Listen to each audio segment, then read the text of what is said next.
Tonight, we leave the modern world behind for the quiet of the Middle Ages. Close your eyes and listen. You are back in time, safe and warm. Let the story begin.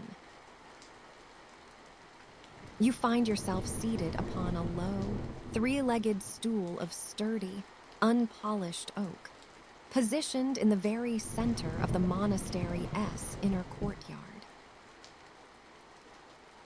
The stone beneath your feet is ancient, composed of heavy flags of gray siltstone that have been worn smooth by centuries of quiet footsteps. And now, in the height of the afternoon, they radiate a gentle, stored heat that seeps through the thick soles of your leather turnshoes. The sun is a heavy, golden weight upon your shoulders, warm and constant, casting long, unmoving shadows from the surrounding cloister arches. There is no haste here. The world is quiet, and time seems to have slowed until it is as thick and golden as the honey in the Abbey's hives. Before you stands the hearse, a large, rectangular wooden frame made of seasoned ash, and stretched across it is a single, vast sheet of pale vellum. It is a calf skin, prepared with care, and now it waits for your attention. You reach out a hand, feeling the surface.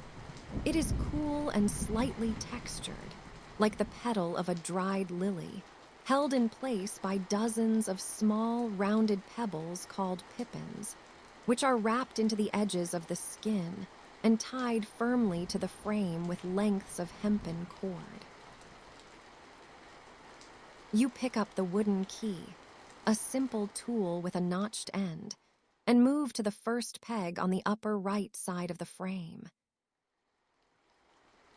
The movement is slow, deliberate, and carries no urgency.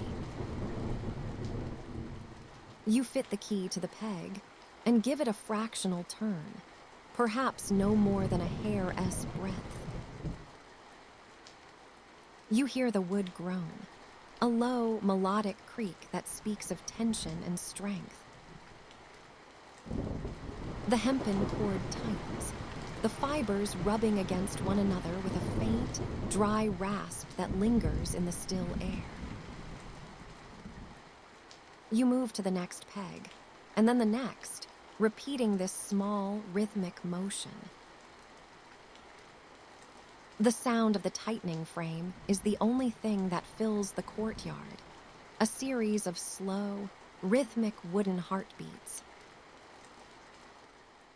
As the skin stretches, it becomes as taut as the head of a drum. You tap the center of the vellum with your fingertips, and it rewards you with a deep, resonant thrum that vibrates through the air and settles in your chest.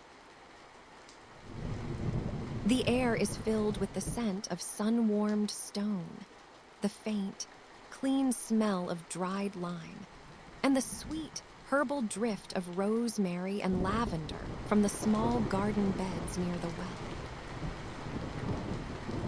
Safe and warm, you reach for your lunellum.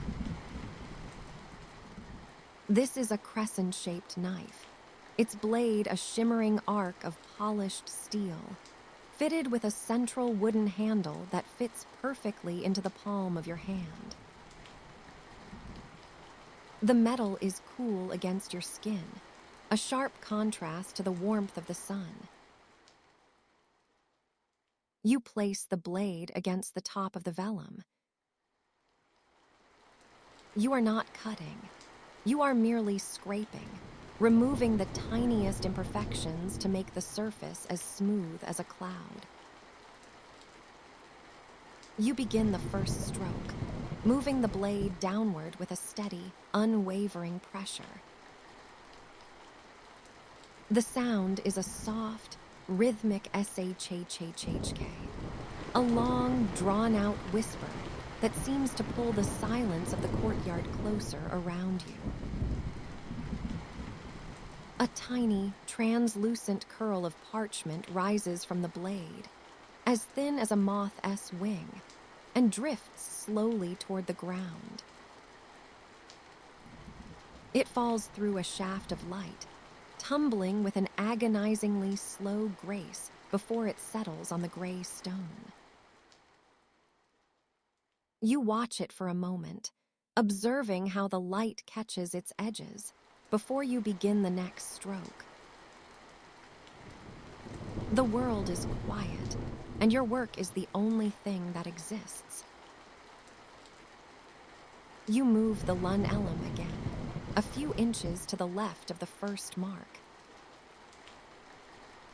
S-H-H-H-H-K. The sound is identical to the first, a grounding, repetitive pulse that lulls the mind into a state of deep, unwavering calm. You feel the vibration of the steel against the tension of the calfskin, a subtle tremor that travels up your arm and into your shoulder. It is a satisfying sensation, the feeling of resistance giving way to smoothness. You are in no rush to finish. The afternoon is vast and empty, and the vellum is large. You focus on a single square inch of the surface, noting the way the natural grain of the skin creates a map of tiny, microscopic valleys and ridges. With each pass of the blade, these ridges are leveled, leaving behind a surface that is white and pure. The scent of the vellum is mild, a hint of old earth and clean water mingling with the distant, heavy aroma of the monastery's kitchen, where bread is rising in the heat of the ovens. High above, in the square of blue sky framed by the courtyard walls, a single hawk circles. It does not flap its wings. It simply hangs there, suspended on a warm updraft as still as a painting. You hear the distant, muffled tolling of a bell from a village far across the valley. The sound is softened by the distance, a low, bronze hum that vibrates through the air, and then fades into the rustle of the leaves in the great oak that stands just outside the cloister walls. The wind moves through the oak as branches with a sound like the distant sea, a constant, shushing murmur that never quite disappears. You pause your scraping to breathe in the air, which is heavy with the smell of drying grass and the faint, metallic tang of the well water. You are safe, you are still, and the task before you is infinite and peaceful. You return to the scraping, your hand moving in a slow, hypnotic arc. S-H-H-H-H-K. Another sliver of white falls away. You notice a small patch of pumice stone sitting on the bench beside you. You set down the vellum and pick up the pumice. It is gray and porous, feeling light and abrasive against your fingertips. You begin to rub the stone in small, circular motions against a section of the vellum you have already scraped. The sound changes from a sharp whisper to a low, grainy hushing, like sand sliding down a dune. This process is even slower than the first.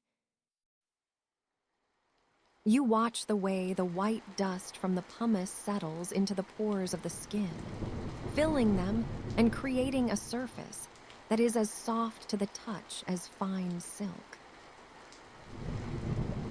You rub the stone in circles left to right, then right to left over and over, until the texture of the vellum is indistinguishable from the air itself. The sun has moved slightly, the shadows of the arches lengthening by a few inches across the flags. A small sparrow lands on the edge of the hearse, its tiny weight causing the frame to creak almost imperceptibly. It stays there for a long time, its head tilting as it watches you work, its feathers ruffled by a stray, cooling breeze. You do not move to shoo it away. There is room for everything in this quiet hour. You feel the weight of your own limbs, heavy and relaxed, as the repetitive nature of the work anchors you to the present moment. Your breathing has synchronized with the movement of your hand-in as the pumice moves up, out as it moves down. The world is quiet. The monastery is a fortress of silence, and within its walls, you are cocooned in the simple, honest labor of the hand. You pick up the lunellum once more to address a different corner of the frame. You check the tension of the pippins, feeling the rough hemp under your thumbs. Each knot is secure. Each cord is tight. You begin to scrape again, the blade moving with the same glacial pace as before. S-H-H-H-H-K. The sound is a lullaby, a steady, unchanging note in the symphony of the afternoon. You see the light reflecting off the steel, a bright, silver flash that dances across the white expanse of the skin. You are not thinking of the words that will eventually be written upon this surface, nor the gold leaf that will decorate its margins. You are thinking only of the scrape, the dust, and the warmth of the sun on your neck. Everything is as it should be. The vellum is stretching, the sun is shining, and the world is quiet. You take a deep, slow breath, tasting the lavender and the dust, and you begin the next stroke, moving the blade down slowly, very slowly, through the golden light. You stand in the eastern corner of the monastery courtyard, where the morning sun has already warmed the ancient flagstones beneath your feet. The light spreads across the pale limestone like honey poured from a jug, slow and golden, and perfectly even. You can feel the warmth rising through the worn leather of your shoes, through the wool of your stockings, into the soles of your feet where you stand, patient and still. The world is quiet here. The world is safe and warm. Before you rests the wooden stretching frame, its corners joined with careful pegs that Brother Thomas carved last winter when the snow lay thick against the workshop door. The wood is smooth ash, pale as cream, and when you rest your palm against the upper beam, you can feel where countless hands have touched this same spot, year after year, wearing the grain into silk beneath your fingertips. The frame leans against the courtyard wall at just the right angle, catching the sun, but sheltered from any wind that might disturb your work. You breathe in slowly. The air smells of sun-warmed stone and the faint green scent of the herb garden beyond the cloister wall. The vellum lies before you on the broad wooden table, still damp from yesterday's soaking in the lime bath. It is the color of cream, of morning clouds, of milk poured into a wooden bowl. You lift one edge carefully between your thumb and forefinger, feeling the cool dampness there, the slight weight of water still held within the skin. The vellum is calfskin, prepared by Brother Martin in the tannery shed, where the lime pools sit in their stone troughs, patient and alkaline and still. You have watched him work there many times, stirring the skins with his long wooden pole, lifting them to check their progress, lowering them again into the white liquid that loosens hair and flesh from hide. You carry the vellum to the frame with both hands, moving slowly across the sun-warmed courtyard. Your footsteps make no sound. A bee drifts past your shoulder, heavy with pollen, heading toward the lavender that grows in neat rows near the chapter house. You can hear it humming, that low and drowsy sound that speaks of summer afternoons and work done slowly, carefully, without haste. The world is quiet. The world is safe and warm. At the frame, you begin the ancient process of attachment. The first cord passes through the small hole you punched yesterday along the vellum's edge, and you tie it to the wooden peg with fingers that know this knot by heart. Over, under, through, and pull. Not too tight. Never too tight at first. The damp vellum must stretch gradually, evenly, like dough rising in the bakehouse or wool being carded in long, patient strokes. You move to the next hole, thread the next cord, tie the next knot. Your breathing falls into rhythm with your hands. In and out. Over and under. Through and pull. The sun climbs higher as you work your way around the frame's perimeter. You can feel its warmth on the back of your neck, on your shoulders, through the rough weave of your work tunic.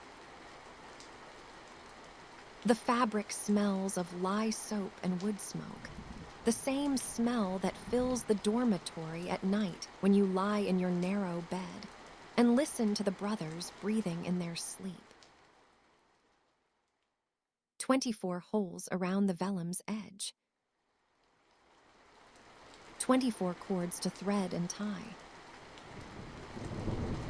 Your fingers move with the certainty of ritual, of tasks performed 100 times, 1,000 times, until they become like prayer.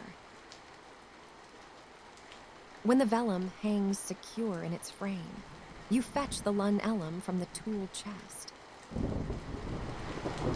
The curved blade catches the sunlight, its edge honed sharp on the whetstone that sits beside the well. The wooden handle fits your palm perfectly, worn smooth by generations of scribes who stood where you stand now, scraping vellum in the patient sunlight. You position yourself before the frame and raise the blade to the surface of the skin. The first scrape is barely a whisper. The blade moves across the vellum with a sound like wind through dry grass, like sand sliding down a dune, like the softest possible sigh. You can feel the resistance under your hand, the way the blade catches and releases, lifting away the smallest particles of remaining flesh and membrane. The motion is long and even. You draw the blade toward you in one smooth pull, then lift it, return to the top, and pull again. The world is quiet here. The world is safe and warm. Fine dust begins to gather beneath the frame, pale as flour, soft as talc. It drifts down in the still air, catching the sunlight, turning briefly golden before it settles on the flagstones. You scrape and scrape, working in long vertical strokes that cover the same ground again and again. The vellum grows smoother under your blade. You can see it changing, see the surface becoming more refined, more perfect, ready to receive the ink that Brother Augustine will prepare tomorrow with his lamp black and oak gall and patient grinding. The bells ring for sext in the tower above. Their sound rolls across the courtyard like slow water, like honey, like time made audible. You do not stop your work. The blade continues its patient journey, scraping, smoothing, perfecting. Your shadow has shortened on the stones. The sun stands nearly overhead. The vellum grows whiter, smoother, more beautiful with each long, quiet stroke. You scrape, and the world is still. You scrape, and nothing else matters. You scrape, and the afternoon stretches before you like the vellum itself, patient and calm and endlessly, perfectly slow. As you scrape, the faint scent of chamomile and lavender wafts through the open window, carried by a gentle breeze that stirs the parchment ever so slightly. The bees hum softly in the garden below, their industrious buzz a soothing counterpoint to the rhythmic motion of your knife. The last remnants of the morning's rain glisten on the leaves of the apple tree outside, tiny diamonds that catch and refract the sunlight, casting dancing patterns on the stone floor. The quill you prepared earlier lies neatly on the desk, its shaft straight and smooth, the feathers trimmed with care. A small crystal vial of ink sits beside it, its deep blue contents promising the colors of twilight. You smile to yourself, content in the knowledge that when you are ready, the quill will be there, eager to bring your words to life. The church bell tolls in the distance, its mellow tones echoing through the quiet village, marking the passage of time but not hurrying it. You take a deep breath, the air sweet and cool, and return to your task, the world continuing its slow, peaceful dance around you. You sit with the frame before you in the warm hollow of the courtyard, the wood sun-bleached and smooth beneath your palms, the joints faintly sighing as if remembering many hands, and your fingers know the precise give of the splayed beams, the grain catching dust like a soft fur, the rope holes warmed by sunlight so that when you press your thumb into them they feel safe and warm.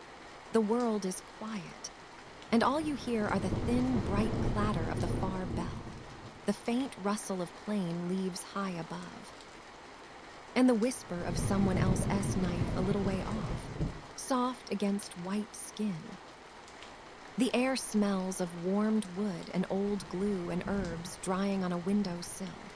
A low, flower-sweet thread from the bakehouse curling in and mingling with the mineral tang that clings to the courtyard stones.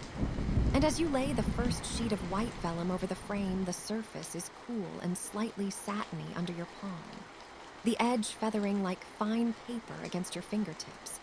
And you breathe slowly to meet the slow, bright light, safe and warm. The world is quiet. You begin with the cords, one slow loop then another, the rope grainy and slightly oiled from constant handling, the curl of cord around your fingers giving that slow resistance that you know by touch, the scent of the hemp rubbed thin rising to your nose like raw linen warmed by the sun, and the courtyard keeps time for you with soft, regular sounds. A bell, the scrape of a chisel on a bench, the low hum of wind through the great bower beyond the cloister, while your hands pull taut each tie in turn until the frame hums in your palms. A low, steady note you can feel through bone and tendon. And when you tighten the last loop and tuck the end away, you feel the frame settle, wood and rope warming in the sunlight and against your skin, safe and warm. The world is quiet. You dampen the vellum with the careful small motions you have made 100 slow times, dipping the sponge with ritual patience into the stone basin, the water cool and clear on your fingertips, the scent bright and faintly mineral as it meets the sun-warmed surface. And as you pass the wetness across the white expanse, the skin breathes a little, the texture changing from satiny to almost supple under the press of your palm. The sound a delicate, moist whisper as the droplets flatten and are driven along the grain by the flat of your hand. And beyond the frame, the wind moves the leaves so that a dry rustle answers your small, wet scraping, while the distant bell marks the hour in a single, rounded toll. And you rest your wrist against the wood and press and stretch in one long, economical motion, the surface yielding a fraction, then returning, taut again and ready, safe and warm. The world is quiet. You take the scraper, the crescent of iron cool where it rests in your palm, the haft warm from previous use, and you draw the blade across the vellum in patient, metered strokes, the sound a thin, steady rasp like distant rain on tile, and each pass leaves the skin subtly altered, a whisper of thinness that your fingertips can read without sight, the tiny. Powdery shavings falling dust light onto the frame, and sending up a faint must of animal and chalk that the sun takes and dries into the broader warm smell of leather and chalk and summer dust. You keep the angle the same, the motion the same, the pressure consistent, and you look at the white plane with a slow, careful eye, feeling with your fingers, smelling the warm tang of the work and hearing the bell and the wind and the other tools and the courtyard air, safe and warm. The world is quiet.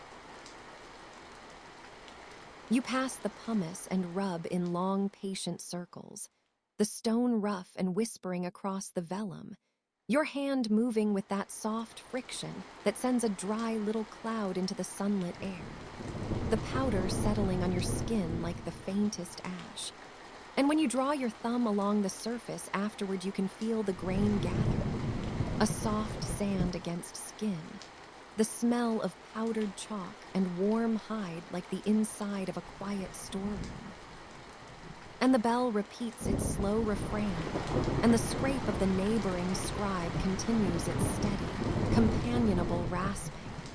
And you fold the pumice over the edge of the frame and turn the sheet and rub again, each motion the same as the last. The cadence of your work the only rhythm you need to place your breath, and to keep your back from tensing, safe and warm. The world is quiet.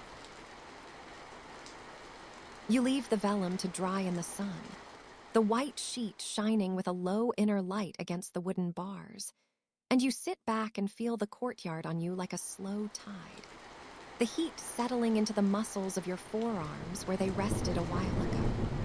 The smell of baked bread rising clearer as the afternoon leans toward evening. Warm yeast and oven stone mingling with the resinous note of old cords and the green sweetness of crushed thyme carried on the wind. While the bell counts the slow minutes and the trees whisper, and the soft ticking of a spindle somewhere in a shadowed nook adds another low, familiar sound. And you watch the vellum breathe itself flatter and paler in the bright light, your fingers resting once more on the frame as if to remember the exact place they occupied, safe and warm. The world is quiet. You gather the finished sheets, each one slightly different, but all of them pale and even and cool to the touch, the stack growing with a weight you can feel in the palm, and that gives off the dry, faint smell of chalk and warm skin as you lift and turn them. The sound a soft rustle like pages in a closed book, and you align them with the slow patience that has no hurry in it, each adjustment made by the sense of the eye and the pressure of a gentle thumb. The courtyard around you full of soft, insistent noises. The bell. The wind, the scrape blending into a single even hum that steadies the pulse. And you set the stack in shade so that it will cool evenly, and you wash your hands in the basin. The water sliding off fingers that feel slightly powdery. The scent of soap and lime, a clean, bright line against the lingering smell of the day's work. And you stand a moment with your palms warmed by the sun-warmed wood and your breath slow and regular, and the whole world untroubled, safe and warm. The world is quiet. You lift the pumice stone from the shallow bowl of clear water, its porous gray surface darkening as it drinks, and you feel the cool weight of it in your palm, a smooth, waterlogged pebble from some distant, silent volcano. You place the soaked, stretched vellum on the slanted wooden board before you, its surface taut and milky white under the high afternoon sun. The courtyard around you is a basin of warmth and light, the flagstones radiating a gentle, stored heat that rises through the soles of your soft leather shoes. You can smell the damp earth from the recently watered herb garden, a scent of mint and damp soil.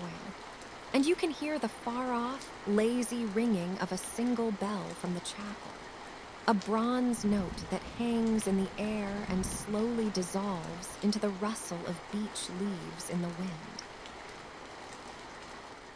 Your fingers find the upper left corner of the skin, and you begin, the damp pumice meeting the surface with a faint, dry whisper, a sound like the lightest breath on coarse paper. You move the stone in small, deliberate circles, your wrist pivoting with a slow, metronomic rhythm. The pumice kisses the vellum over and over, its gentle abrasion lifting the finest, almost invisible hairs from the flesh side.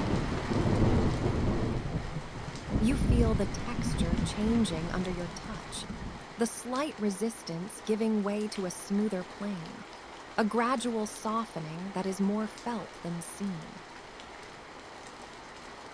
The world is quiet, save for that soft, rhythmic scraping, a sound that begins to feel like the pulse of the afternoon itself. You hear a bee drone past, a low hum that fades into the murmur of the trees, and you feel the sun on the back of your neck, a steady, comforting pressure. You dip the stone again, the water in the bowl making a soft blink, and the cool droplets run down your wrist, a brief, clarifying chill before the sun dries them. You continue your work, moving from the corner down along the edge, a patient, horizontal progression. The task is the whole of the world. There is only the feel of the stone, the smell of the wet limestone dust that now perfumes the air with a clean, mineral scent, and the sight of the white surface slowly becoming more uniform, a blankness awaiting ink. Your breath slows to match the pace of your arm, a long, slow inhale as you pull the pumice toward you, a long, slow exhale as you push it away. The repetitive motion is a lullaby for your hands, a familiar dance of muscle and bone that requires no thought, only presence. Safe and warm in the sun, you scrape and scrape and scrape. The shadow of the cloister wall has crept an inch across the flagstones, a barely perceptible advance of coolness. You shift slightly on your stool, the wood creaking a single, soft complaint, and you feel the linen of your robe, warmed by the sun, shift against your skin. You turn the vellum slightly on its frame, adjusting the angle to better catch the light, and you see the myriad tiny imperfections, the faint topography of the skin being gently planed away. It is a landscape you are patiently erasing, a map you are turning into a calm, featureless sea. The auditory ambience layers around you. The persistent, soothing shush of your work, the distant bell again, this time 2 tones, the wind stirring the pages of a book left open on a bench somewhere, a flutter like a bird's wing. You pause to stretch your fingers, curling them inward and then extending them, feeling the pleasant stiffness of sustained, gentle work. You look at your hands, pale with limestone dust, and you smell the clean, wet scent of them. You take a deep breath, and the air carries the green smell of the clipped lawn beyond the arches, mixed with the sun-heated stone and that ever-present mineral fragrance of your task. You pick up the pumice again, its surface now slightly smoother from wear, and you resume. The action is a meditation. You do not think of the words that will someday grace the surface. You think only of the surface itself, of this moment of preparation, this quiet making of readiness. The world is quiet, and you are a part of its quietness, a slow-moving figure in a sun-drenched courtyard, performing a centuries-old ritual of smoothing. A single, downy feather from some passing bird drifts down, landing on the edge of your board, and you watch it, a tiny, perfect thing, before the same breeze that brought it lifts it away again. You follow its ascent for a moment, then your gaze returns to the white rectangle before you. You are halfway now.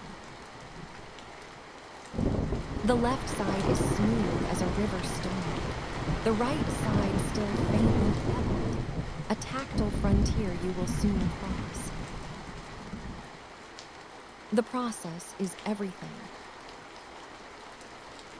The slow revelation of perfect, usable surface from a rough, organic thing is a kind of gentle magic, performed not with spells, but with water and stone and infinite patience. You can feel the slight ache of contentment in your shoulders, the good fatigue of peaceful labor. The sun continues its imperceptible arc, the light deepening to a richer gold, gilding the edges of the vellum frame. The scraping sound, is a constant, a whisper that has become the voice of the afternoon. You lose yourself in the repetition, in the feel of the pumice wearing down, grain by grain, against the skin, in the faint, chalky taste that occasionally finds its way to your lips. You are aware of your own heartbeat, slow and steady, a soft drum beneath the symphony of small, courtyard sounds. Safe and warm, you work, the motion as natural and unthinking as breathing. The shadow grows longer. The air cools by a single, gentle degree, and still you scrape. There is no hurry. There is only the soft kiss of the stone on the vellum, over and over, a promise of blankness, a prelude to silence, a perfect, uneventful point in the long, calm day.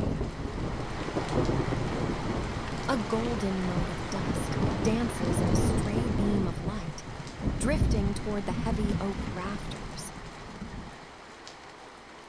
Beyond the arched window, the distant chime of the vesper bell hums through the valley, soft and low, calling the monks to prayer across the green hillsides where sheep graze contentedly beneath ancient oaks. The stone walls hold centuries of quietness within their cool, gray depths, absorbing every whispered breath. You find yourself in the sun-drenched courtyard of the old monastery, the warm afternoon light casting long, dancing shadows across the ancient stones. The air is filled with the soft, steady rhythm of your work, the gentle scrape of the sharpened knife against the smooth vellum, a sound as comforting as the distant bells that toll the hours. The world is quiet.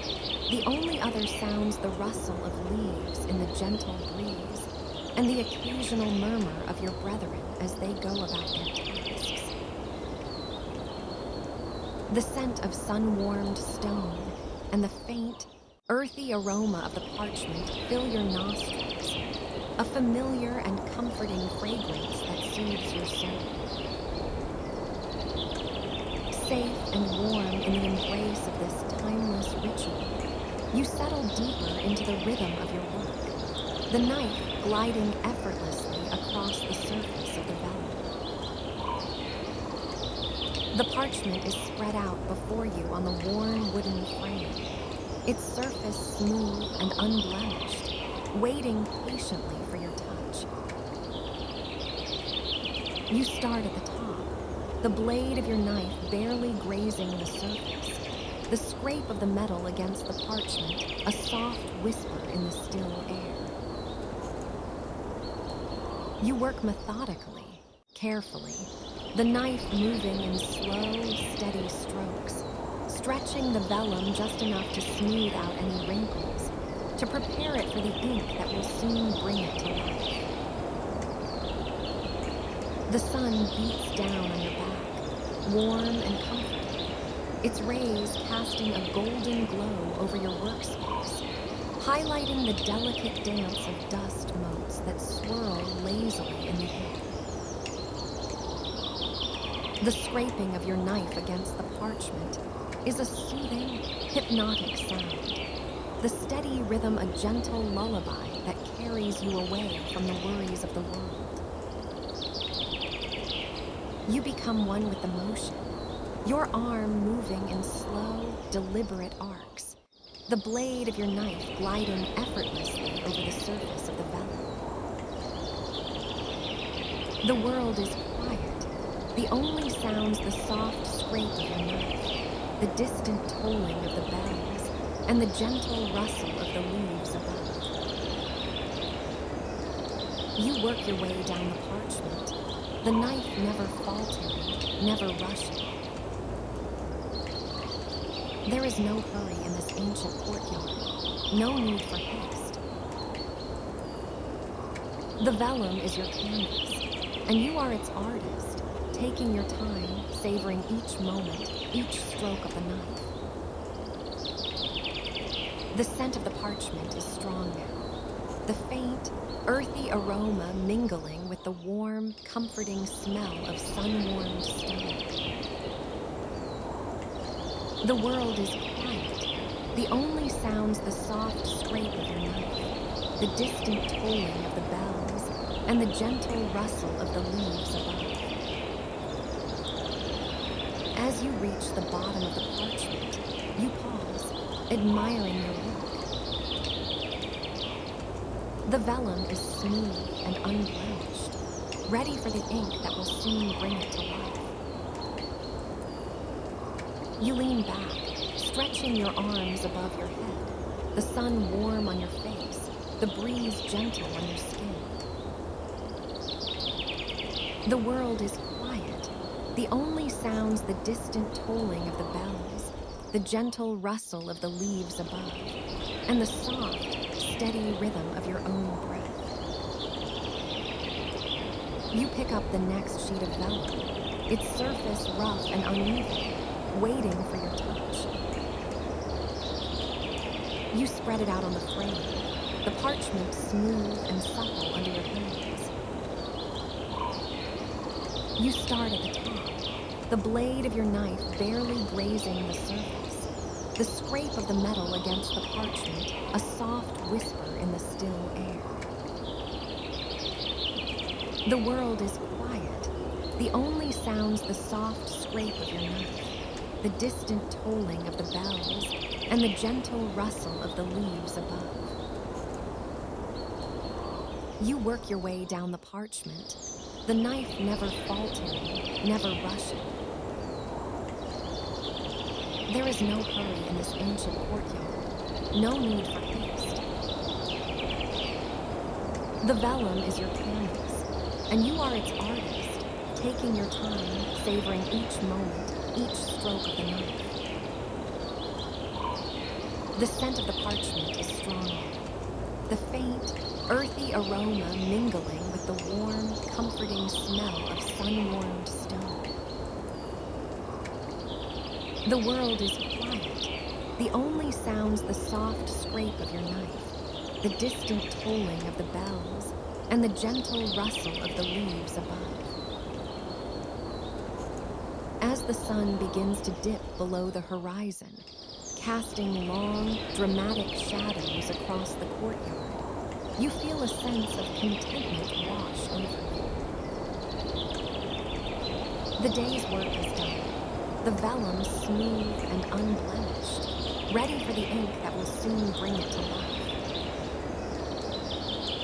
You lean back, stretching your arms above your head, the sun warm on your face, the breeze gentle on your skin. The world is quiet.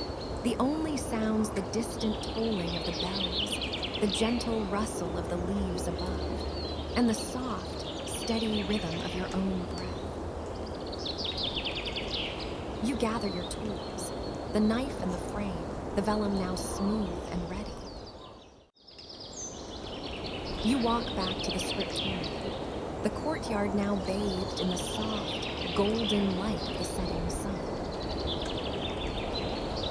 The world is quiet. The only sounds the distant tolling of the bells, the gentle rustle of the leaves above, and the soft, steady rhythm of your own breath. Safe and warm in the embrace of this timeless ritual, you prepare for the next day's work, the next day's journey into the quiet, peaceful world of the scribe. The great hearth, now banked for the night, releases one final, fragrant sigh of applewood smoke that curls lazily toward the ceiling beams. Your quill rests beside the ink pot, a faithful companion awaiting the dawn. The shadows in the corners of the hall have deepened into a velvety, absolute black, a soft void that seems to hold the very essence of rest. From the kitchens, a faint, sweet scent of cooling oat bread lingers in the still air, a promise for the morning meal. Outside, the world continues its gentle, nocturnal watch.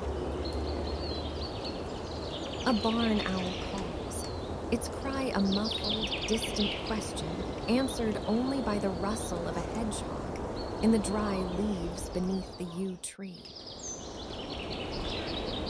The castle itself seems to settle, its ancient stones contracting slightly in the cool night, emitting faint, comforting creaks that speak of endurance and shelter.